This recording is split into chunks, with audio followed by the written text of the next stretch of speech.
Elevate TV, advancing kingdom lifestyle.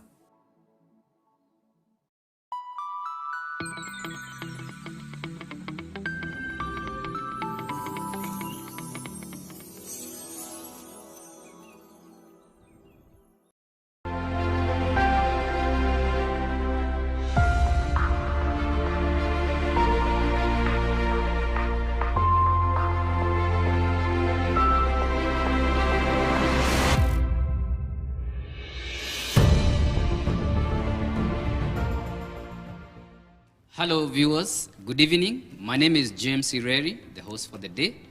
What a great privilege to be here on this show, Man Unveiled. We are so humbled to have very excellent men here who will be handling and talking to us in matters regarding the topic that we had started in the previous show, Man as a Provider. We are so humbled, and I want to take immediately this opportunity to give them to introduce themselves and kick on the discussion. Thank you so much, Jim.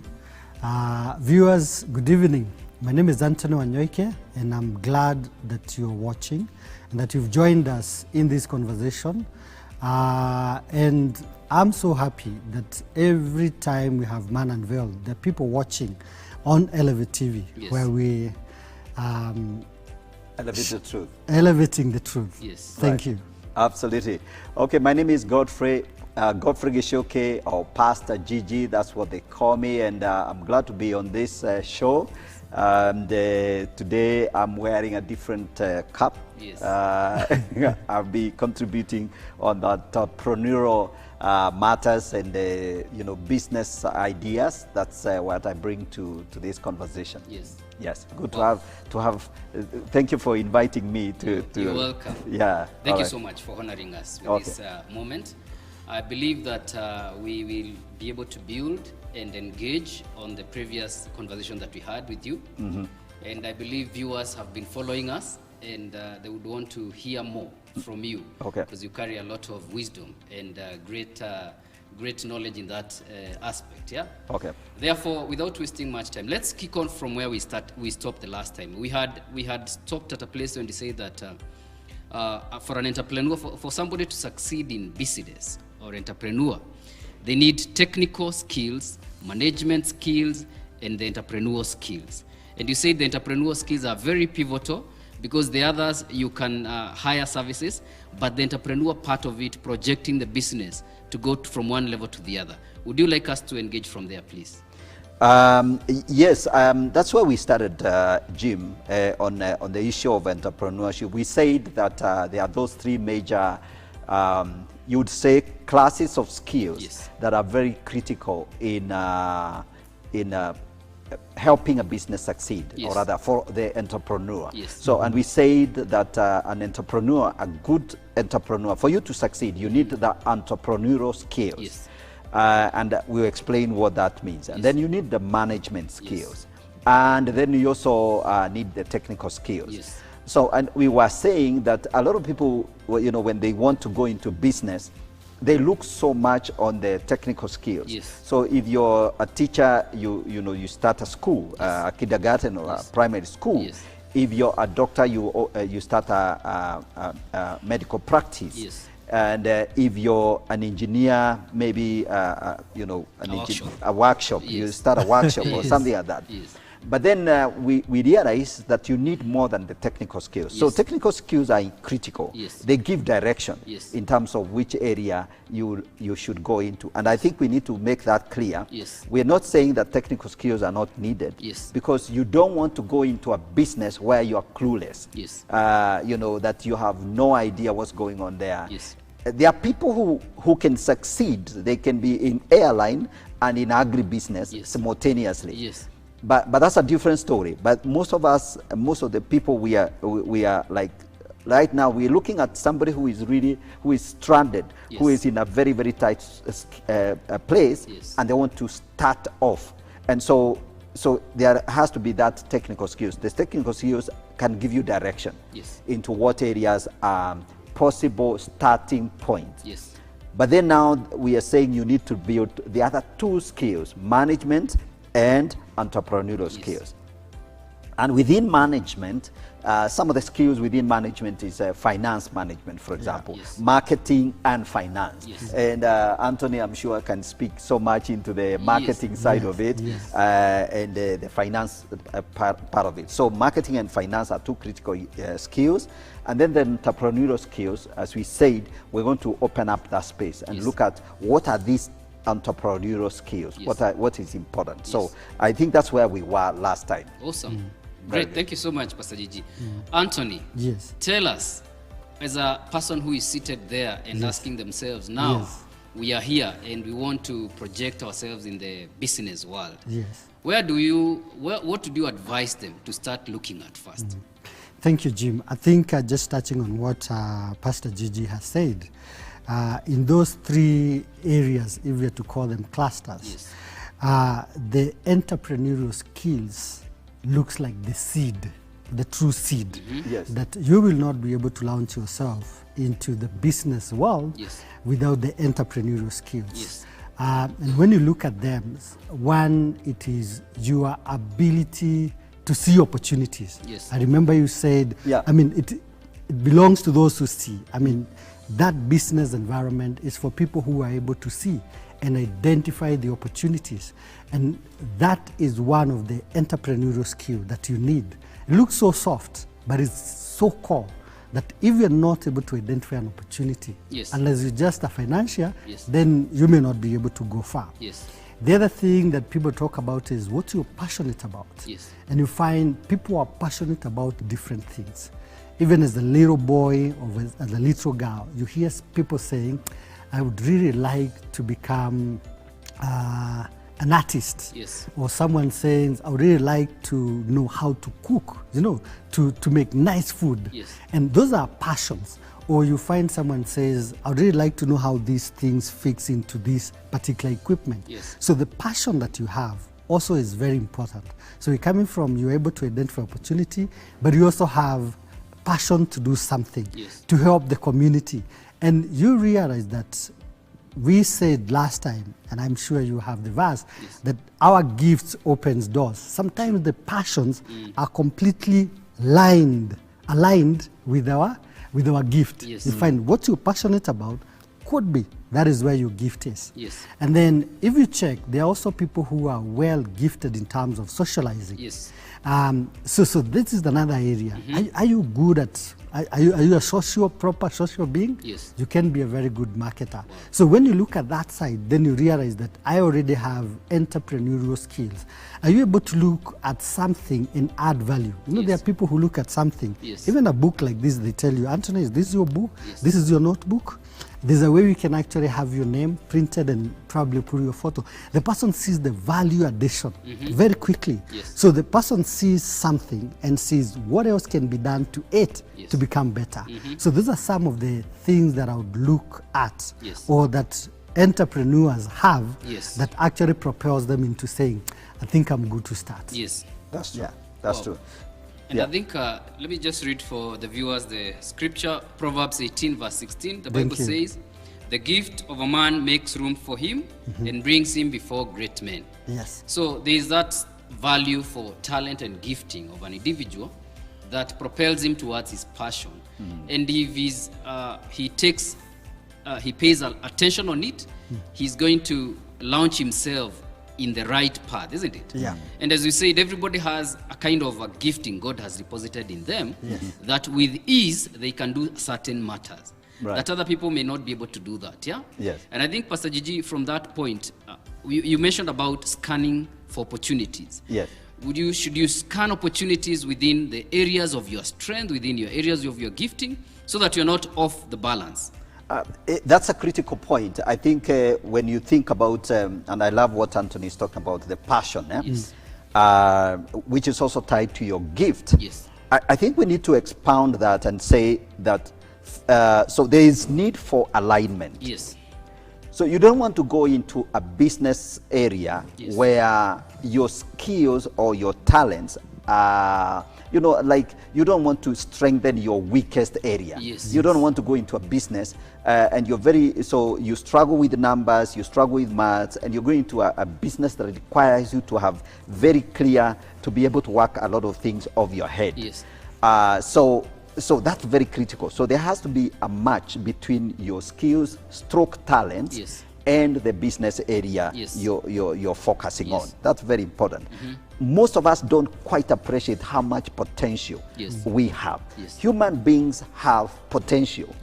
I mean, all you need is to look back in history, the last 100 years, and you know, man going to the moon, and now flying to space. Now it's become almost like, it's becoming like everyday thing. You know, that's already opening up as an area of tourism.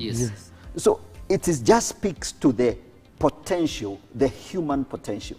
So no one should actually think that I am not capable. We all have capacity. If we pay attention, if we believe it, I think it also has to start with faith. And that's why I think we also have to speak to the spiritual side, you know, to the idea that it's not just, we're not just talking about human strength, but even appreciating that God has put in us capacities that we have barely understood and even tried to leverage. So we all have so much potential. So if there is a man sitting there and really feeling so lost and so frustrated and so discouraged, I think it's just to tell them, hey, man, you got more than you actually think you have. The talent, the skills, and the potential that is lying there. So I think the idea is to call these men to wake up and find their place, find their alignment. So very, very important. Anthony, thank you so much, Pastor Gigi. Anthony, there's something Pastor Gigi has just laid foundation about. The mindset, the approach, the soft part of an entrepreneur. Probably somebody has tried several things in life and they have not succeeded.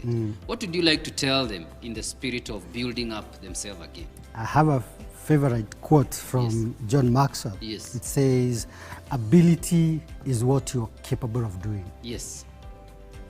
Motivation determines what you do. And then the final word says, attitude determines how well you do it. So you see, you're saying they have tried many things. That's within the levels of ability. And all of us can actually do quite a number of things. Quite a number. I mean, if you look at Pastor Gigi, lecturer, business consultant, engineer, you can do quite a bit, a farmer.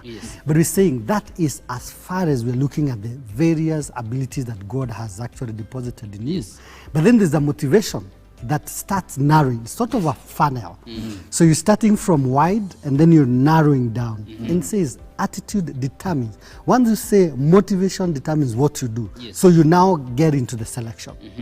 And then you get to the attitude determines how well you do it. So though you may have tried, our viewer, though you may have tried a couple of ideas and you may not have succeeded in all, or in a number of them, it doesn't mean that you should not be able to continue. Your mindset should be that you will be able to do the thing that is actually meant for you. What is your motivation? What motivates you to go for a particular one? Once you pick the right one, then you will be able to work on your attitude. And attitudes are perceptions. You know, they are paradigms. Built over a period of time. Built over time. Actually, they come from the past to the present and even into the future. Actually, it says attitude is the librarian of your past and the speaker of your present, but a prophet of your future. So if you combine those three, that it's the library. So what is it has it been telling you about your attitude? But what is it that is speaking to you now about that area of business that you wanted to get into or where you started and you've not been able to? And then get your attitude to prophesy for you. I mean, we got to become that way. And that's very biblical. You know, when you think about prophecy. So when your attitude is correct, I think the other day we were being taught about the attitude of Jesus or the attitude of Joseph. And when you have the right attitude, your mindset is ready. And it is ready to go and you're going to conquer. Awesome. Wow, that's great. Absolutely. I think I want Pastor Gigi to pick it from there. But before he does that, I want him to take us through this matter. Because as you are speaking, I remembered the analogy of a bicycle. Yes. When you are learning to ride a bicycle, you must maintain a certain balance. Yes. Yes. And sometimes when you lose balance, you will fall, isn't it? Yes. Oh, yeah. But the more you keep on pedaling, the more you keep on progressing. Sure. Yes. If you stop pedaling, you will fall down, isn't it? Yes. So I want Pastor Gigi to tell us how that impetus can be maintained even despite the challenges that you come through in business or in entrepreneur, the momentum of an entrepreneur. Yeah, so that's very important, and I think it's good for us to note, and I like what Anthony was saying about the many things that people have tried. Yes. Most, you know, if you're a man over 30 years, Yes. you probably have tried a number of things. Yes. So, and we must give credit to that. Yes. But you can also become a slave of your past. Yes. You can become a slave of your past failures. Yes. You know, you tried some, keeping some chicken, Yes. and then one morning you woke up and they were all dead. You know, Yes. just Somebody harvested for you. yes.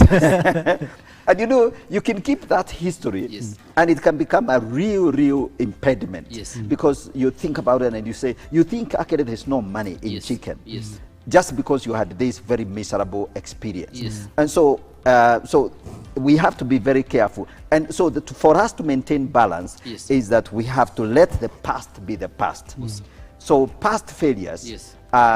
we can only leverage. And I think last time we talked about, say, for example, when you're starting a small business, Yes. we said the first transaction Yes. is the whole idea of, you buy first from fruits. here, you Yes. sell here, Yes. Yes. and you complete that transaction. Yes. You get paid. Yes. We say that's the most important first Sure. transaction. Yes. And we say that you need then now you build on that. Yes. You need build on that momentum. Yes. It technically is called lean startup. Yes. You know, lean startup is the idea that you start with what you have in a lean way, Yes. in a very small way. Yes. So you start up a small supply business or a small, retailing Yes. or brokerage. Yes. And there's no harm Oh, in yeah. being a broker. Yes, being a broker. The insurance industry is basically a brokerage Yeah, it industry. is. They are. So you know, people think that brokerage, It's being a illegal. broker, Yes. is a very illegal thing. Yes. You It's know, actually a And business ungodly. title. and ungodly. Yes. So once we know brother so and so is a broker, Yes. we treat that person as a very, Yes. somebody not to be trusted. Yes, yes. A lot of businesses are brokerage. Yes. Yeah, even the supply, even stationary supply. Yes. You probably are not manufacturing your own paper Yes, or it's your own foolscaps. It's true. I mean, your own box files. Yes. You are a broker technically. Yes. It's the whole thing of being a middleman. You're Exactly. leveraging This the and information this, yes. to the demand. Yes. Absolutely. Yes. Somebody needs some stationery, Yes. and you go around. You know, in the old days, Yes. I used to observe. You know, people would go into the supply industry. Yes. It was done very manually. So you walk around the industry area, Yes. you know, knocking doors. You know, I supply stationery. Here are the pens. Here are the pencils. You know, very manual. Yes. And people would go, and then you start seeing this person is a supplier. Yes. They have a business card, Yes. and there's some letterhead, Yes. and you start like that. Yes. And so I think the rules have not changed. The technology may have changed, Yes. but the rules are the same. Yes. You find a customer, you persuade them that you can do it. They try you first Exactly. time. Yes. Yes. You leverage that first customer. They give you a good reference to the next one. So what we are saying, Jim, is that that attitude, like again, we go back to the attitude. Yes. Yes. Whatever has failed in the past, Yes. need not sabotage your future. Sure. And we're saying is you have to build on the success Yes. of today. Yes. But again, with the failure, you have to.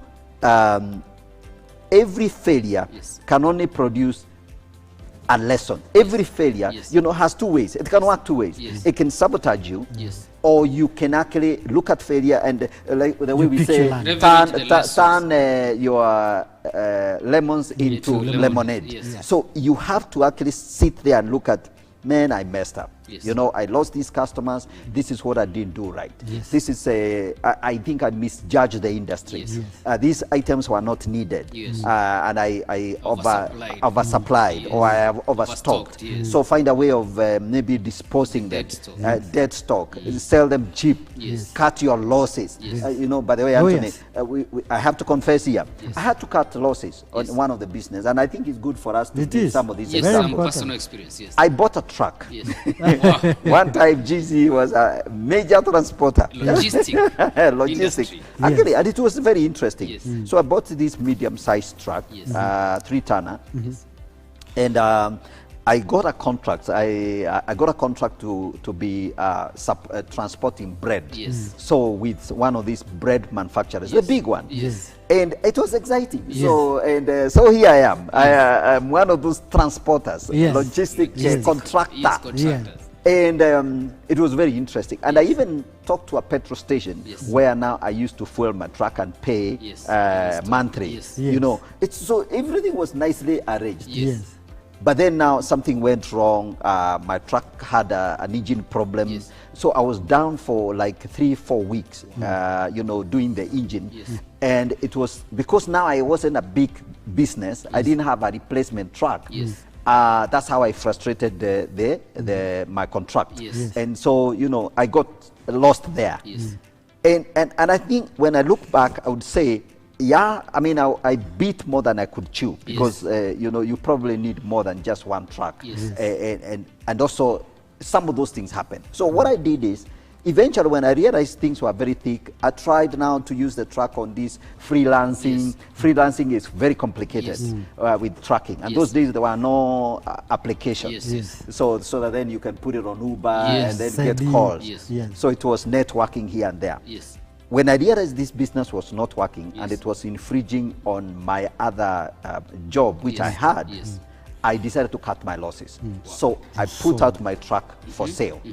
And the good news is, Anthony, I sold the truck Yes. and paid off the loan, Yes. and I did not have to Excellent. do anything else. So I cut my losses. So you're saying the first thing when you identify this, things are not adding up, is not to have a pity party. Exactly. And is to learn your lessons very fast and cut your losses early Yes. and move on. Yes, move on. Wow. Now I can start another business. Yes. I don't have baggage. Yes. I don't have now some big loan Yes. staring at me. Yes. And so that's a very important lesson. So just speaking to that, just a little bit. Yes. Speaking to that, I think when you look at the way the business was configured, Yeah. it was, I mean, it was quite good. Yes. You already had a market, Yes. a market in terms of you already signed a contract. Yeah, exactly. And you knew your bills because you're saying fueling and maybe repair Salary. here and the salary. I had a and then you driver. knew actually your money. Yes. The only thing that, and I'm speaking now to our viewers, probably they did not look at, Yes. is the risk involved in the business. Not just one, Yes. but several. Yes. And one of them was that breakdown. Exactly. That if you have a breakdown that require overhaul, Yes. how long will it take? Yes. And how are you going to mitigate that loss? Exactly. You know, so those are some of the things that we need to think about. Yeah. For your income, just to mention to the viewers, two ways. You'd have looked at a possible transporter who could actually come on board and sign a contract with them. Yes. During that time, you forfeit your income. Yes. Exactly. You know, that was one way, so that you still be able to pick up from where instead of the contract being cancelled. Yes. Yeah. The second one is taking insurance, not just for the vehicle and for the employee. Yes. There's what you call a consequential loss. Yes. Yes. You know, so what loss are you likely to get into? Yes. And the insurance company actually pays you Yes. during the time when you're going these loss. Yes. They actually pay you the exact amount of money that you earn. And you know, yours was well backed. Yes. You have a contract. Yes. This is the fuel card. Yes. I mean, then the salary. Yes. So it was very easy to mitigate on the possible losses. I want to interject you, Anthony. Good. In fact, I wanted to ask you whatever you have responded to. Yes, yes. But now, since you have already mentioned that, so Pastor Gigi, if you take us back there, so as an entrepreneur, and you've put yourself together, you've put a management, you've put your technical part, and now the entrepreneur. I'm asking, do you need to list and check your risk appetite and see how much you can stretch and be able to admit liability at one point? Yeah. So I think every business has, risk character. Yes, risk component. Yes. Yeah, risk component. Yes. There's no business that is not risky. Yes. Actually, SME itself is a category of investment. Yes. Is a high risk. Yeah. So we all know the rules. Yes, you put in your 200,000 shillings, start off something, but please don't cry when you lose the money because that's the way. It's part of the journey. It is part of the journey. Yes. And so the real entrepreneurs are people who have definitely lost a lot of money here and there. They made mistakes, and everyone makes mistakes. Yes. So, but then of course there is the element of, and that's why sometimes it's good to work with other people who can help evaluate the risk and keep your ears on the ground. Listen very carefully. What are the risks that are involved? So some people, for example, when they go into retirement, and of course we don't know where all these men are. Some of the men are at the place where you have this payment from your retirement and you want to buy a matatu. I give that example all the time because I was in the transport industry, so I know how volatile it can be. it is. So there are places you can put your money, and the chances that you will get your money back are so slim. The returns are there, but the risks are so high and so multiple. Even if you mitigated everywhere, took an insurance, okay, well, of course you need to take an insurance. You need to insure the vehicle, you need to insure the factory, insure whatever it is. Now there is even insurance for your cow. You can insure your 3 great cows. You can cut a premium for it. So, and the reason why all those things have come up is because of that reality. Anything could go wrong, and there's moments where you can't afford to lose your capital.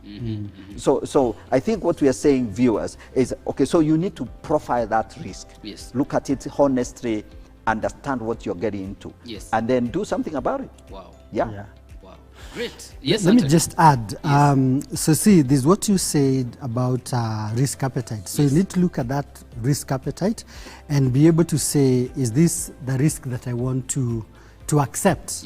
I want to accept it. I do not want to insure it. I can actually handle. There's the other one that is saying this risk, because of its magnitude and the premiums involved, is affordable. Therefore, I'm going to take an insurance. So that you're able to look at it from that angle.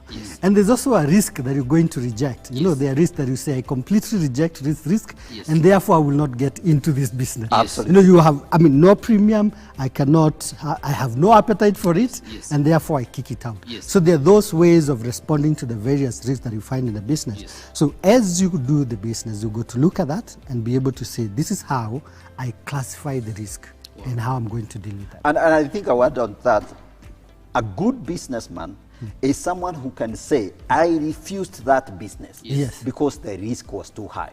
And most entrepreneurs, real genuine entrepreneurs will tell you a story of how they had to turn away what looked like a very good deal because they knew, if I touch this, the risk is too much.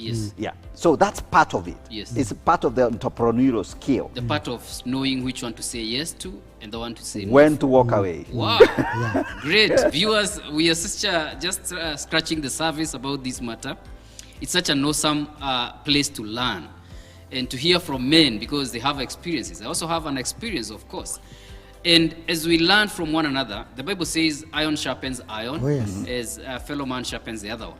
So therefore, I encourage you not to close yourself up. Listen to people. They have failed. They have tried many things. They have ventured in some places and things didn't go the way they had planned. And as we've had, a good business person is the one who can tell when to walk away from a deal, isn't it?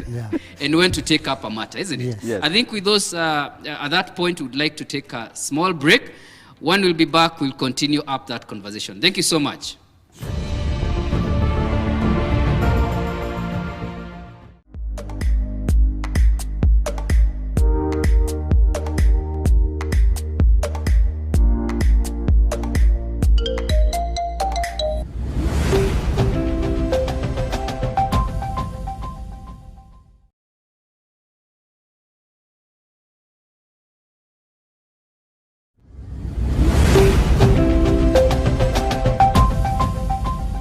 Sister Talk, Whatever works for you, do it. A sister is a gift to the heart, a friend to the spirit, a golden thread to the meaning of life. Even if the opposition is there, right, left, center, I have decided. Yes. This is the route that I am going to take. On Sister Talk, It is your responsibility to control your body. we engage on social issues, life challenges, economic empowerment. An empowered woman is a beautiful woman. We share various experiences through humor, Is the anniversary his? Or is it for both of you?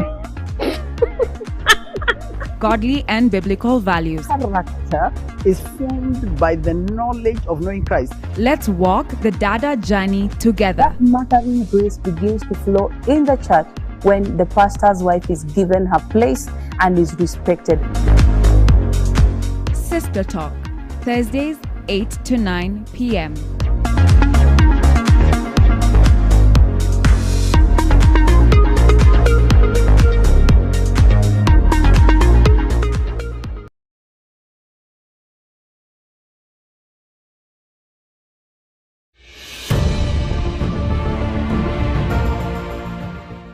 Wow, welcome back, our viewers. Man Unveiled is the program. We are so excited to be discussing about matters pertaining to men. And today we are just delving in matters equipping men to become great providers in their family, in their environment, in their society, wherever they are. May God empower you to become great providers. Sure. And this is why we are here to build you up and to learn from these experienced men who have brought a lot of wisdom to this conversation. So welcome back, guys. We had just started talking about why an entrepreneur,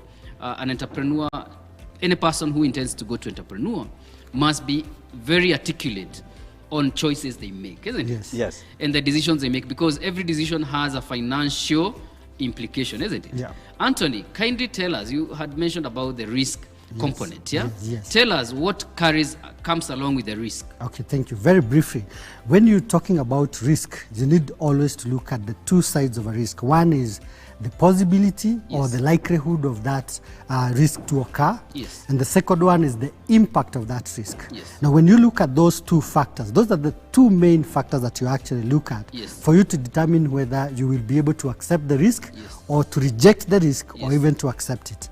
If the possibility is high and the impact is high, you may actually choose to reject and do away with the business altogether. But it's on the same basis that you may decide to insure, because a risk that is likely to happen, it means even within a year or within a cycle of, let's say, a season, even in agriculture, you're likely to be hit 2-3 times by that risk. And then the impact would be the loss of all the produce. Then in that case, you may want to say, I do not want to go there, or I want to ensure that the risk is actually insured. So simply, for all those people who desire to be in business and those in business, always look at the likelihood that the risk will occur and the impact. And if it is too high, quickly think about mitigating with an insurance cover or reject the risk. If it is too low, you could actually accept the risk and be able to move on. Yes. Absolutely. Wow. Yeah. So you're also saying that somebody should also try to master the cycles of the business. Oh, yes. And also, for example, if you're in the agri-business, you must also need to check on the cycles of the rain, for example, if you're depending on rain, isn't it? Yeah. To be able to know, so that you don't plant when there is no rain, and then you start hitting losses immediately the first. Exactly. Again, very briefly, every business should have what we call the risk register. Yes. So you develop a simple risk register. What are the likely risks? What risk are you likely to face in your business? And put them down so that you say, this is the likelihood and the impact, and then you'll be able to make decisions. Wow. Absolutely. Pastor Gigi, please, let's carry on now. We had started scratching about the entrepreneurial skills. Yes. The soft entrepreneurial skills that requires somebody to have them or to hone them. What would you like to say about it? So the entrepreneur, there are some set of skills that are very critical for the entrepreneur.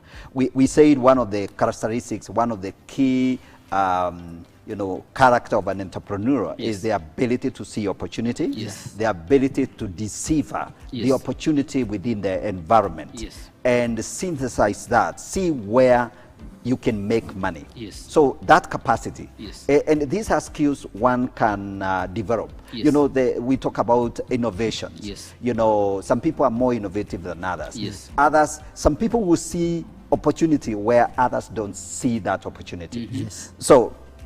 So that skill can be honed. You can train on how to develop innovations, how to be innovative. Yes. And by the way, Jim, as we are talking about innovation and what you need to do, you know, to make a difference in a very competitive environment, sometimes all you need is to add 10% value. Wow. Some areas, actually, let's say even a restaurant, for example. Yes. You know, you are a chain of restaurants on the same street. Yes. Selling fast foods or whatever it is. Yes. All probably you need is more lighting. Yes. You know, I've seen even retail shops. Yes. Do you know lighting Yes. for So a retail critical. shop Yes. or a supermarket Yes. is such a big thing? Yes. Sure. In fact, you know, for those of you that are those who are watching, Yes. I would like them to go to a supermarket and just pay attention to lighting. And realize that they are more comfortable, they are more excited about shopping in certain supermarkets and not others, not because of anything. The way the place is arranged and lighting. Yes. And there's one particular supermarket, they have paid so much attention to lighting Yes. and the music they play. Yes. So sometimes innovation is really not a better cleaning detergent. Yes. Yes. By the way it's packaged, the writings, the colors, Totally small things. So in other words, the possibilities are infinite to innovate in almost every arena. Yes. Cook better bread or just sell the bread hot instead of waiting for it to cool. Yes. You know, something like that. Yes, or package it better. Yes. So we are saying you don't need to recreate the wheel. Yes. You go into the same industry where everybody is in, add 10% value, and you could make a difference. Yes. So that's the idea of innovation, that's seeing the opportunity. Yes. The other thing, of course, we say is attitude is part of it, Yes. and Anthony mentioned that. Yeah. But beyond attitude is the whole staying power, the grit. They Yes. call it grit. Yes. Every entrepreneur is going to be measured by his capacity to weather the storms. And so that's why we always hear these stories. You know, the entrepreneurs who come on television Yes. are the entrepreneurs that really, the ones who survived. Yes. You know, we don't hear the stories of the dead ones. Yes. You know? It's true. So there's a story untold. Yes. The many thousands of entrepreneurs that failed in a Yes. certain industry, Yes. we don't hear their stories. Yes. We hear the story of one who survived. Yes. And those who survive are the Yes. people who refuse to die. Yes. Or who were dead, Yes. but they woke up. Yes. So something like that. So, They agreed to wake up. Yeah, Okay. so Yes. they woke Wake up, up. they were prayed for their pastor or something Yes. like that. Or Yes. they just, they decided, no, I'm not dying. Yes. As long as I have some life, Yes. I'll wake up. Yes. So I think we need to say that over and over. Yes. Those who have lost money, have failed in a certain area, Yes. or whatever, if they are still passionate about that, Yes. they need to go back and Yes. say, no, I will not give up. Yes. I will start again. I'll go and farm again. I will do that chicken business again. Yes. I'll develop that product again. Yes. I will go to that market again. Yes. You know, I will open my second restaurant. Yes. You know, I'll start afresh. Yes. Maybe I'll go to fast food, not, you know, like, again, just to illustrate, for example, the restaurant industry Yes. is a very high turnaround industry. Yes. So many restaurants start and so many die.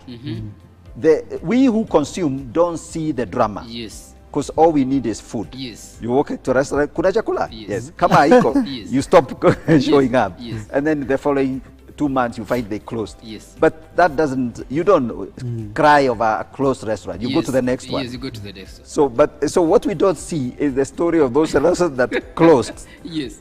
It's a very high turnover restaurant, and the COVID obviously produced even more mortality Yes. in that area. Yes.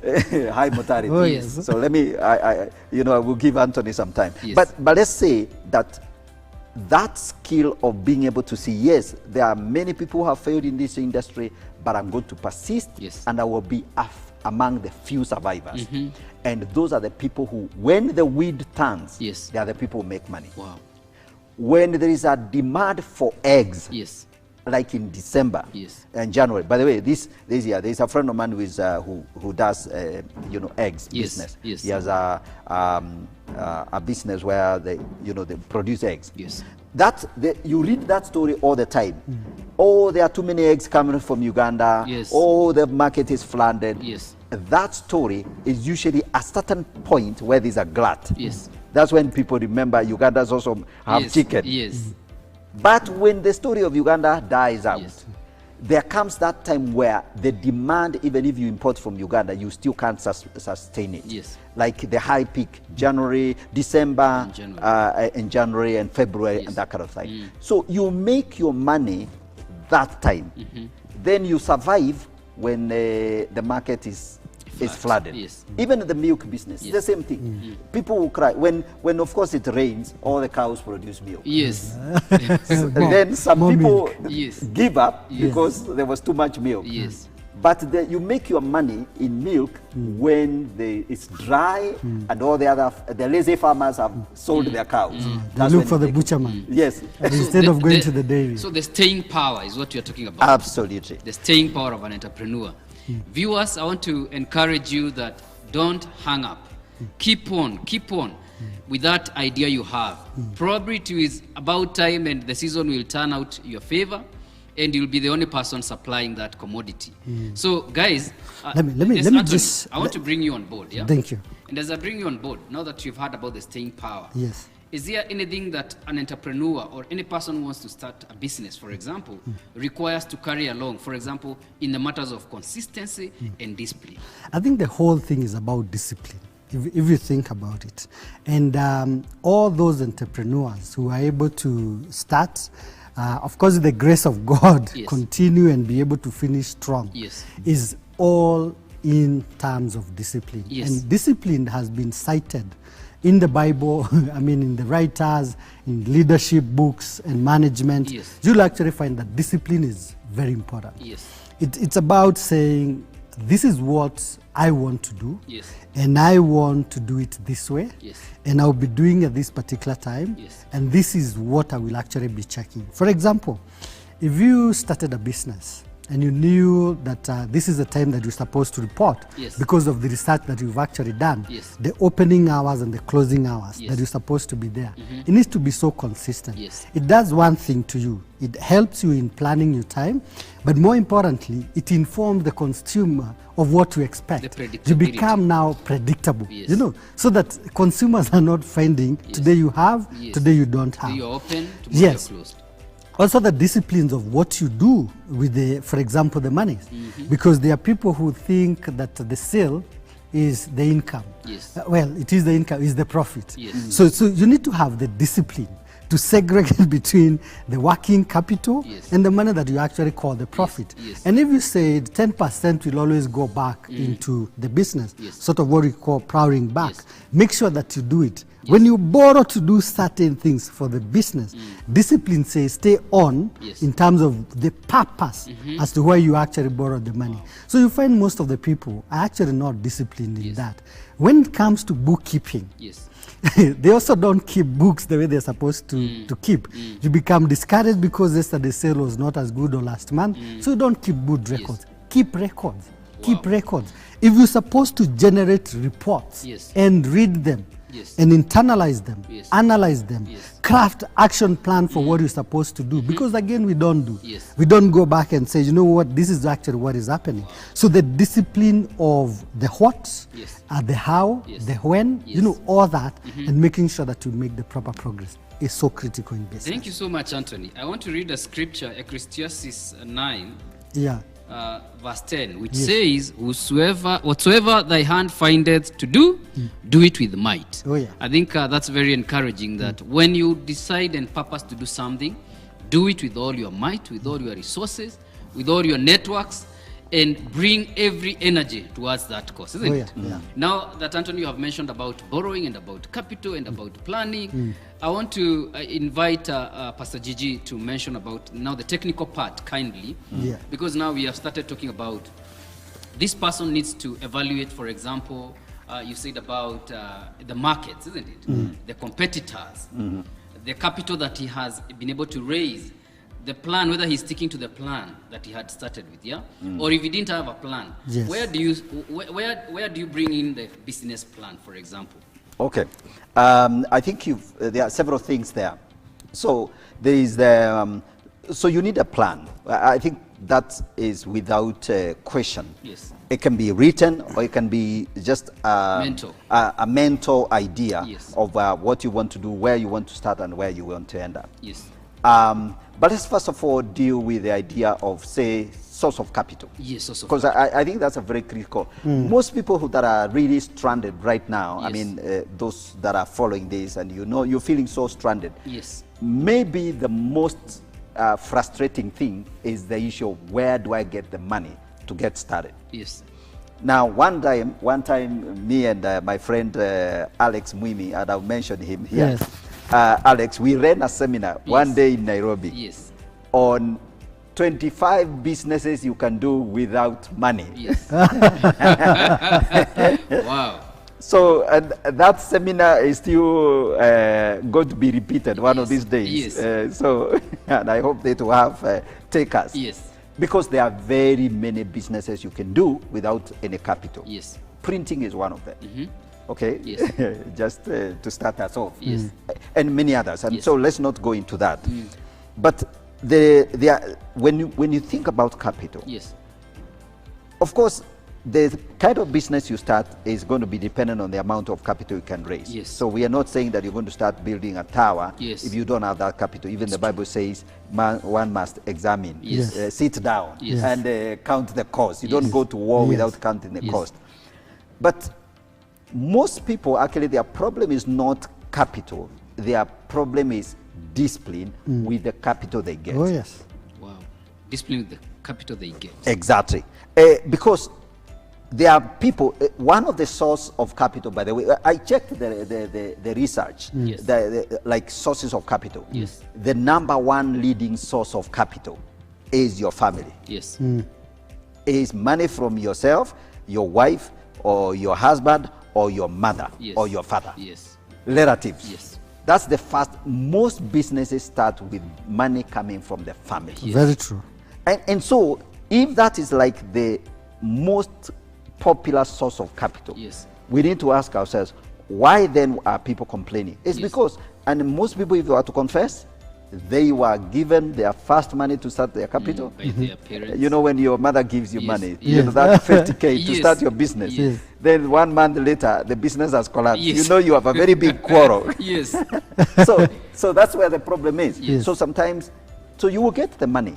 There you will find people willing, and that's where even government comes in, yes, youth funds and all that. Yes. All those things are very well-meaning things in society, and our society That's has a lot true. of people Yes. who are willing, systems. Yes. But so the source of capital is not the problem. It's now you have this 50K yes, from your uncle or yes, your mother. Yes. But how do you really ensure that you can deliver with that? Yes. If you do, most likely you attract your next tranche of capital.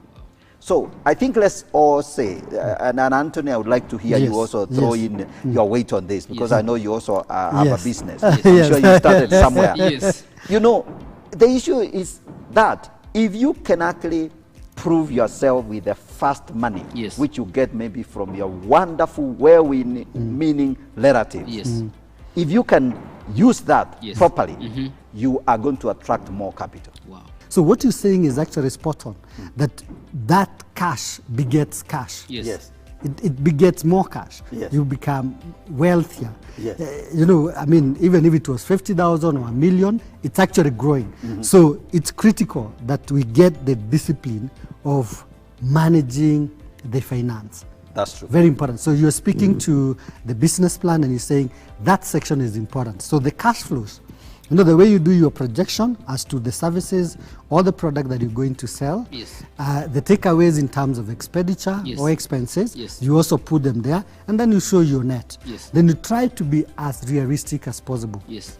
I think I mentioned in another program that Bill Gates says that most of us overestimate what we can do in 1 year, but grossly underestimate what we can do in 10 years. So when you're doing your first projection, do not be over ambitious. Yes.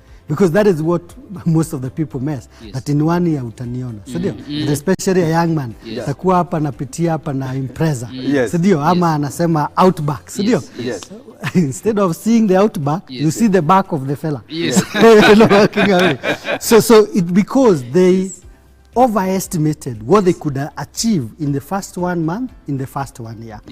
We all have to be, because entrepreneurship or enterprise is basically working out a calculated risk. So you have to have your numbers very well and work them out. That's why, Jim, I keep on saying, do you have your proof of concept? Do it small, be able to see the numbers, and now you'll be able to do your projection. Rightfully so. I think, let me just quote and read what our guest, Pastor Gigi, mentioned to us. He said that wealth is built slowly, wealth tends to accumulate. That's what I was looking for. Wealth builds slowly and it accumulates. And I think this is something that the young people should also hear, that nothing happens overnight. These great ventures were built over a period of time by people. They sacrificed a lot. They went out, they borrowed money. Some of them, it came through, some of them didn't come through. And don't be angry with people who don't sponsor you, for example. You know, sometimes you can take it very personally when you bring a very noble idea to somebody. But they can't see the point. They can't see the money in the point. And I've heard of many people, many successful people. They had very brilliant ideas. They brought it before probably their families. And nobody could see the money in the idea.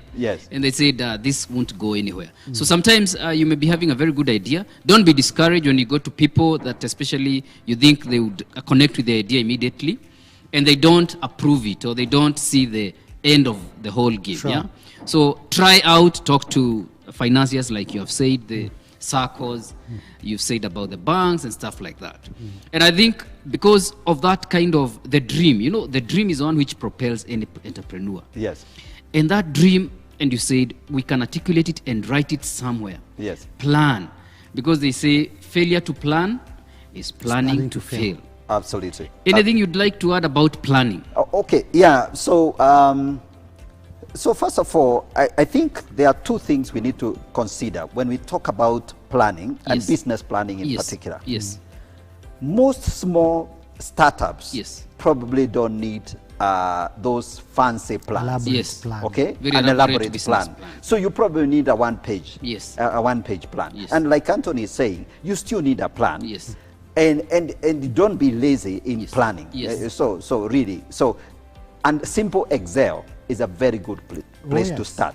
Simple Excel, just projecting the number of units you hope to sell in the next 1 month, the price per unit, and if you know to use a simple Excel, you can work out, you know, and margin, and draw and pull the sales down, and you see the number at the bottom. So it can be that simple, a simple Excel. And if you even have a little bit more advanced skills, there's a way you can combine several Excel sheets and you do a 2-year plan, a 3-year plan, and elaborate. So, but don't become fixated on that simple plan.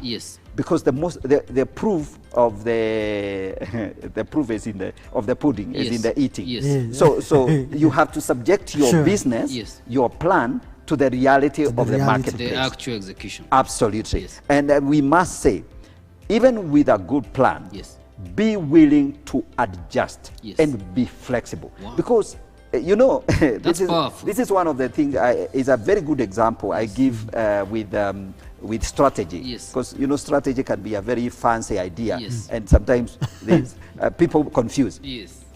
I want you to picture a scenario. This is a mind experiment. You are a small platoon of soldiers going to attack Kismayo.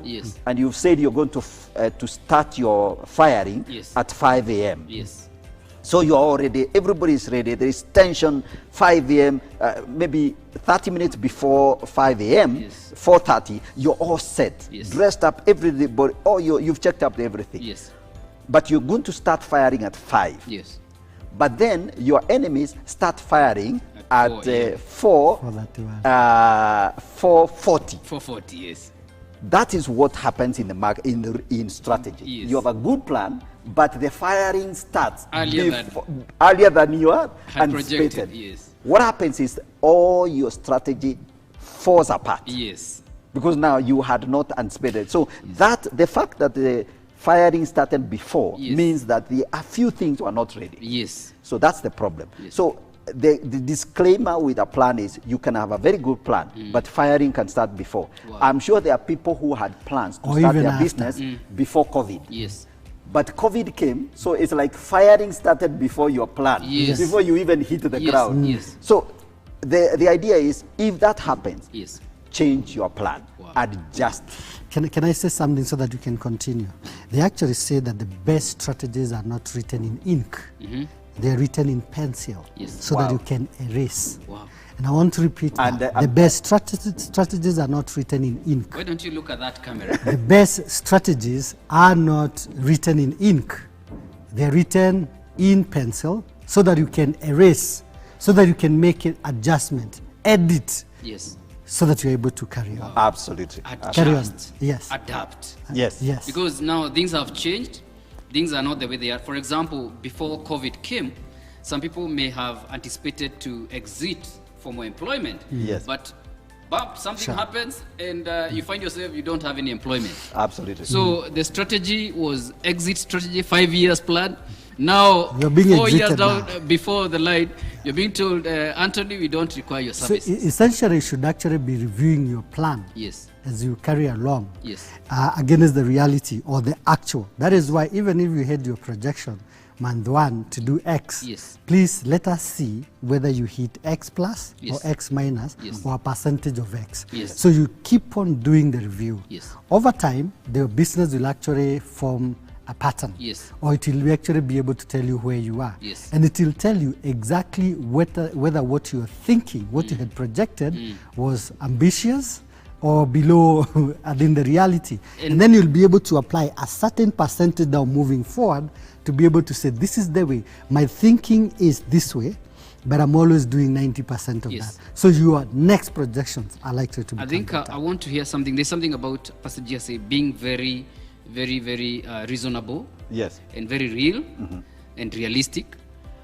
There's something that many people miss when they are starting a business. They have very high numbers, they have very high projections, and sometimes their expectations are frustrated. What would you like to say to them, even as we wind up, because we have very few minutes? Okay. I want to hear your opinion about that, how to gauge the expectation and how to be very realistic. Absolutely, and since we have agreed that a plan must it should not be written in ink. It should be written in pencil. So it's a metaphor of just saying that the plan must have capacity for adjustment. I think what I've realized is a lot of people will find they will hit the wall with a very good plan. You had a very good plan. It hits the wall. You're not so frustrated.